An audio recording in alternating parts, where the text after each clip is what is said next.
سلامونه نیکې هیلې مې منې خدای تعالی دې وکړي چې تاسو په روغ جوړ او د صحت جامې مو پر تن وي. زه مسیح الله ارزمن د کمپیوټر ساینس پوهنځي یو محصل یم او شاوخوا 8 کورسونه مې په 6 میاشتو کې ثبت کړي دي او د دغو کورسونو کوم اوږدوالی چې دی شاوخوا تر 100 ساعتونو پورې رسېدلی دي. نو اوس ستاسو نوبت دی تر څو پورې د خپل هیواد د پرمختګ لپاره یو څو ګامونه پورته کړئ. وخت د دې رارسېدلی چې خپل پټ او تر خاورو لاندې اسرار یا استعدادونه پیدا کړئ او له خپلو هیوادوالو سره یې شریک کړئ. په افغانستان او د نړۍ په هر ګوټ کې ډېر با احساسه او با استعداده ځوانان شتون لري چې غواړي د خپلو هیوادوالو سره د تعلیم په ډګر کې یو ډول مرسته وکړي. دا مرسته د علم په شریکولو سره کولی شي.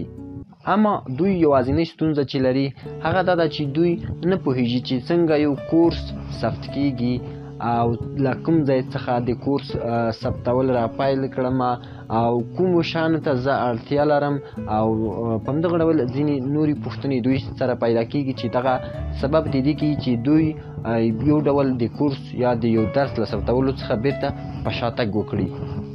نو موږ د تاسو د دغو پورته پوښتنو په یادولو سره دغه تصمیم نیولی دی تر څو پورې موږ تاسو ته یو کورس ثبت کړو چې په دې کې تاسو ته دا در وښودل شي چې یو کورس څنګه ثبت کیږي او څنګه کولی شو یو کورس په منظم ډول سره ایډیټ او جوړ کړو.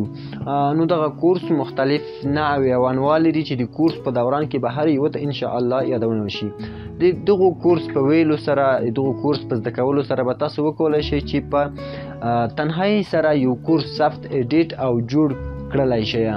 او هغه کسان چې غواړي دوی د ویډیو ایډیټینګ زده کړي یاد شوی کورس د دوی لپاره ډېر مهم او اړین کورس دی چې دوی کولی شي ډېر په معیاري ډول سره د خپل چینل یا د یو بل ویب سایټ لپاره ویډیو ایډیټ ترسره کړي او خپل ویډیو په ډېر منظم ډول سره ایډیټ کړلی شي. خدای جل جلاله هر انسان ته یو ځانګړی استعداد او مهارت ورکړی دی. نو له خپل استعداد څخه په استفادې سره د خپلو هیوادوالو سره د تعلیم په ډګر کې یو ډول مرسته کولی شئ او تاسو باید د تعلیم په ډګر کې له هغوی سره مرسته وکړئ، بالخصوص د هغو کسانو سره د هغو هیوادوالو سره چې دوی د تعلیم څخه ډېر بې برخې پاتې دي او یا دوی نشي کولی چې د ښو کورسونو لپاره لاړ شي تعلیمي مرکزونو ته او هلته دوی زده کړې وکړي. یعنی دوی یو جغرافیایي مشکل لري چې یا له کورسونو څخه لرې دي او نشي کولی چې هغو ته لاسرسی پیدا کړلی شي. نو دغه کورس د هغو کسانو لپاره ځانګړی دی او تاسو باید د هغو لپاره په هره برخه کې چې وي هغو ته کورسونه په معیاري ډول سره ثبت او هغوی ته وړاندې کړئ. د دغو کورس په زده کولو سره به تاسو وکولی شئ چې هغه کورسونه ایډیټ کړئ او یا یې ثبت کړئ چې هغه په سکرین باندې ثبت کېدلی شي. یعنی په هغو کې زیات انواع د کورس شاملېدلی شي. یعنی بالخصوص هغه یعنی تاسو په خپله هغه تصور کړلی شئ هغه کورسونه یا هغه درسونه چې هغه د یو کمپیوټر یا موبایل په سکرین باندې ثبت کېدلی شي تاسو به وکولی شئ چې هغه هر ډول کورس وي دلته یې تاسو ایډیټ کړئ، جوړ یې کړئ او خپلو هیوادوالو ته یې په خدمت کې وړاندې کړئ. دوهم تاسو به وکولی شئ هغه کورسونه چې تعلیمي بڼه لري، یعنی هغه په تخته باندې او په سکرین باندې یعنی په دواړو باندې ویل کېږي یا تدریس کېږي، د هغو جوړول او ایډیټ کول به تاسو زده کړلی. تاسو به وکولی شئ هغه کورسونه چې خبري بڼه لري، یعنی هغه چې په سټیج باندې تدریسیږي، هغه کورسونه چې یو ډول د خبرو د طریقه یا د خپل هغه کوم لیدونکی چې لري هغو ته د خبرو د طریقه هغو ته معلومات ورکوي. تاسو به د هغو ایډیټ کول او د هغو ثبتول، د هغو ته کوم وسایل یا کومو شیانو ته اړتیا ده هغه ټول به تاسو ته د دغو کورس په دوران کې. او څلورم مهم شی چې تاسو به د دغو کورس په ویلو سره زده کړئ هغه دا دی چې تاسو به یو مکمل د ویډیو ایډیټینګ زده کړئ چې یو ویډیو ایډیټینګ کې کوم شیانو ته ضرورت دی او څنګه کولی شو د ویډیو ایډیټینګ ترسره کړو. نو د ویډیو ایډیټینګ ترڅنګ او ځینې نور هغه اړین او مهم مسایل چې مربوط دي ویډیو ایډیټینګ کې انشاءالله د دغو کورس په دوران کې به تاسو وکولی شئ چې هغه په ډېر معیاري ډول سره زده کړئ. اوس وخت یې را رسېدلی تر څو پورې موږ هغه سافټویر تاسو ته معرفي کړو کوم چې موږ غواړو دغه د ویډیو ایډیټینګ کورس په هغو کې مخې ته یوسو. د سافټویر نوم دی کمټیجیا سټوډیو، کیدای شي تاسو اورېدلی هم وي. ولې مو دغه سافټویر د تدریس لپاره انتخاب کړو؟ ځینې لاملونه موجود وو چې موږ د هغو په اساس باندې دغه سافټویر انتخاب کړه. اما د ویډیو ایډیټینګ لپاره ډېر ښه نور سافټویرونه هم شته چې تاسو کولی شئ له هغو څخه هم استفاده وکړئ. نو کمټیجا سټوډیو کومې خوبایاوې چې موږ انتخاب کړو؟ د ټولو نه لومړی ساده او اسانه دی. هر څوک کولی شي کمټیجا سټوډیو ډیر په اسانۍ سره په هغو کې ایډیټینګ وکړي او هغه زده کړي. یعنې د کوم چې نور سافټویرونه دی، مثال په ډول پریمیر دی یا ځینې نور سافټویرونه دي چې هغه ډېر ستونزمن دي د هغو زده کول د ځینو لپاره. نو د یو استاد لپاره دا اړینه نه ده چې هغه یو ډېر ښه ویډیو ایډیټر وي یا د هغو ډېر لوی سافټویرونه زده وي تر څو پرې خپل کورس ثبت کړي. سمه ده؟ نو دوهم لامل چې موږ دغه انتخاب کړل هغه د کمپیوټر دغه کوم کیفیت چې دی یا کوم سیستم قویتوب چې دی دغه په اساس باندې موږ انتخاب کړو. کمپیوټر سټوډیو چې 1 GB رام ولري او ډېر کم اندازه پروسیسر ولري، تاسو په ډېر اسانۍ سره کولی شئ له کمپیوټر سټوډیو څخه په خپل کمپیوټر کې استفاده وکړئ. یعنی اکثرا استادان چې د دوی اقتصادي حالتونه تقریبا تر ډېر حده پورې ښه نه دي، یو څه مشکلات لري، نو په دې اساس باندې موږ دغه سافټویر د تاسو لپاره انتخاب کړو. لومړی ساده او اسانه دی، دوم په ډېر کم رام او پروسیسر سره تاسو په ډېر لوړ سرعت او ښه کیفیت سره خپل کورسونه ثبتولی شئ، ویډیوګانې ایډیټ کولی شئ. اوس راځو دې موضوع ته چې کمپیوټر سټوډیو د کومو شیانو لپاره کارول کېږي یا په کومو ځایونو کې له هغې څخه استفاده کړلی شو او موږ کولی شو هغه کار کړو. د ټولو نه مهمه خبره دا ده چې کمپیوټر سټوډیو یو ویډیو ایډیټر سافټویر دی چې تاسو کولی شئ په هغو کې ویډیو ایډیټ کړئ. یعنې په دغه جمله کې تقریبا د دغه سافټویر ټول معرفت وشوله. خو بیا هم ځینې ځایونو زه یادونه تاسو ته کومه چې تر څو پورې تاسو خپل ځان په هغو کې وګورئ.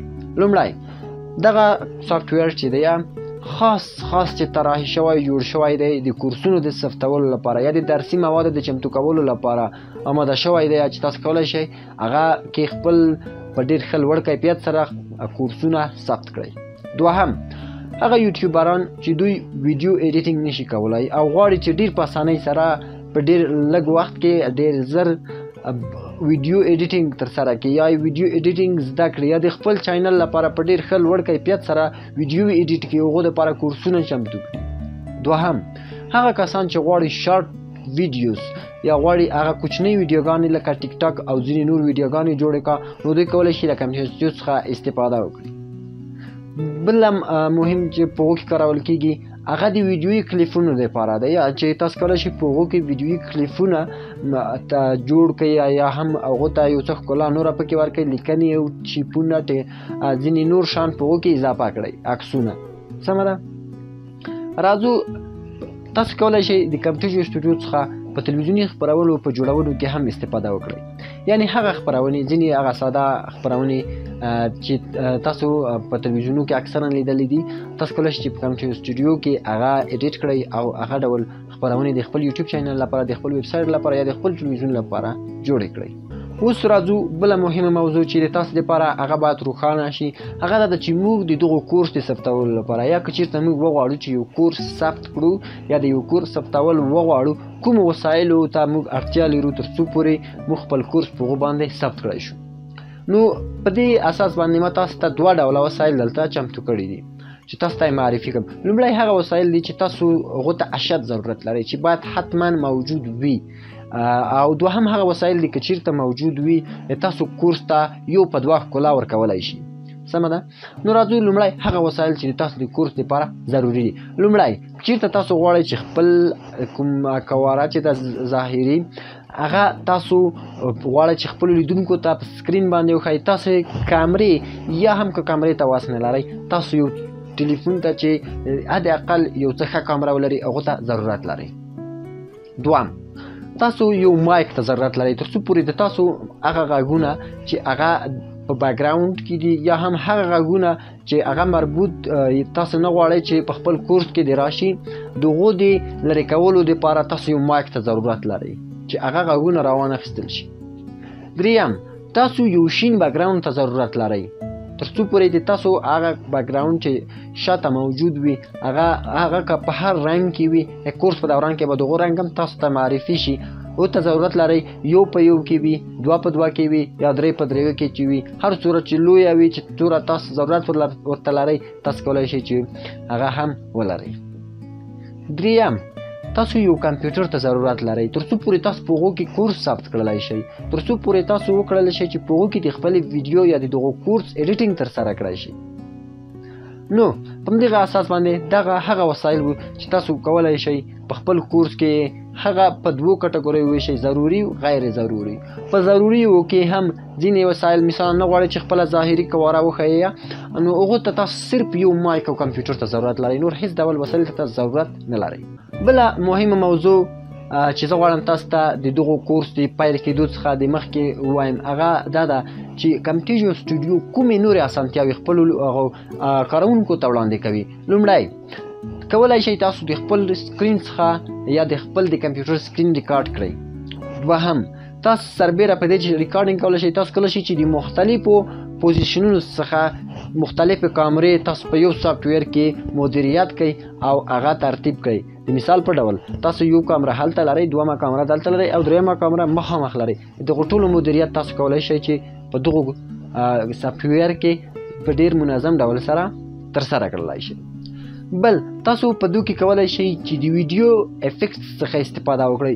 ډېر ښکلي تیار او آماده شوي افیکټونه د دغو سافټویر دلته موجود دي چې انشاءالله د کورس په دوران کې به تاسو ته معرفي شي.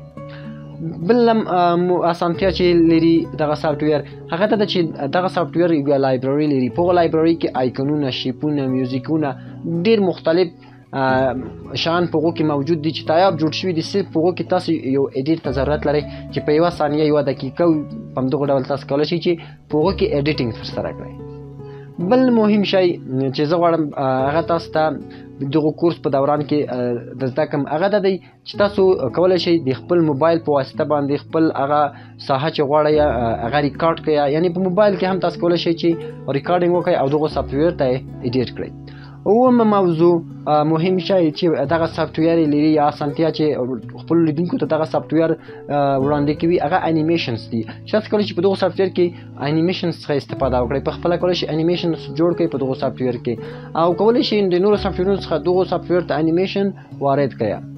اتم او مهمه موضوع چې په دغه یا اسانتیا چې دغه سافټویر خپلو کاروونکو ته وړاندې کوي هغه د کرسر افیکټس دي چې تاسو کولی شئ خپل کرسر ته افیکټس ورکوئ، مختلف افیکټس ورکوئ، که هغه اکشن افیکټس دي او که هغه هایلایټ افیکټس دي، مختلف افیکټسونه تاسو کولی شئ چې دلته استفاده کړئ. او په همدغه ډول بله مهمه اسانتیا چې دغه سافټویر خپلو کاروونکو ته وړاندې کوي هغه د بیکګراوند ریموف کول دي. یا د په کله چې د تاسو په یو بیکګراوند کې یو کالر یا یو رنګ موجود وي او غواړئ چې هغه ریموف کړئ نو دغه سافټویر ډېر په اسانۍ سره ریموف کولی شي او ډېر په دقت او سمارټ ډول سره هغه رنګ چې کوم د تاسو په ویډیو کې موجود دی او تاسو غواړئ هغه که هر رنګ وي په ډېر اسانۍ سره یې ریموف کولی شي. بله مهمه موضوع چې غواړم مخکې له دې نه چې دغه کورس موږ راپیل کړو له تاسو سره شریکه کړم هغه دا ده چې دغه کورس موږ په کوم ډول سره مخ ته وړو، یا د دغو د تدریس هغه میتود او تر څو جلسو پورې کیدای شي دغه کورس دوام وکړي. نو د ټولو نه د مخکې زه غواړم په لومړیو 10 جلسو کې که وکړلی شوی د دغو سافټویر یعنې کمپټیجو سټوډیو هغه اساسات، هغه اساسي مفاهیم یا هغه ابتدایي مفاهیم چې په دغو سافټویر کې موجود دي لومړی غواړم هغه تاسو ته ډېر په تفصیل سره تدریس کړم. یعنې لومړی کومې جلسې چې دي کیدای شي تاسو ته یو څه خسته کوونکې تمامې شي، نو تاسو به کوشش کوئ تر څو پورې دغه سافټویر د موږ سره قدم په قدم باندې زده کړئ او د موږ سره قدم په قدم باندې مخ ته ولاړ شئ.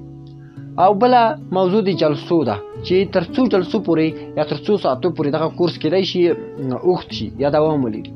نو ما مخکې یادونه وکړه په 10 جلسو کې موږ کوشش کو تر څو پورې هغه ابتدایي مسایل د دغو سافټویر موږ زده کړو. وروسته د 10 جلسو نه موږ کوشش کو 4 پروژې تاسو ته مکملې جوړې کړو د 4 ډولو کورسونو دپاره چې موږ مخکې دغو کورسو ډولونه تاسو ته معرفي کړي دي، کولی شئ هغه یو ځلې وکړئ. نو په همدې اساس باندې 4 پروژې به موږ انشاءالله رحمان چې د دغو کورس په دوران کې تاسو ته جوړیو مکملې د مختلفو کورسونو لپاره. نو دغه کورس کیدای شي تر 10، 12 یا 8 ساعتونو پورې اوږد شي. نو د دې لپاره چې تاسو غواړئ یو ویډیو ایډیټینګ زده کړئ د تاسو لپاره هم دغه کورس ډېر مفید او ګټور تمامېدلی شي. نو خدای دې وکړي چې تاسو د موږ د کورس معرفت او هغه معلومات چې مخکې له دې نه چې تاسو کورس پیل کړئ په هغو باندې تاسو ته یو حده پورې پوه شوي یاست. نو انشاءالله نور کوم پاتې شیان یا مسایل چې دي هغه به موږ د کورس په دوران کې زده کوو. نو راځئ د موږ سره تر څو پورې موږ هغه کورس په ګډه سره را پیل کړو او یو پرمختللی او یو ډیر قوي هیواد افغانستان ولرو. نو دغه وه د موږ د ننني کورس یعنی د کورس لومړنۍ جلسه چې هغه د معرفي وه. نو تر بلې او راتلونکي جلسې پورې تاسو په پاک رب سپارم. ښې چارې ولرئ، تل ښاد او آباد اوسئ. د خدای په امان.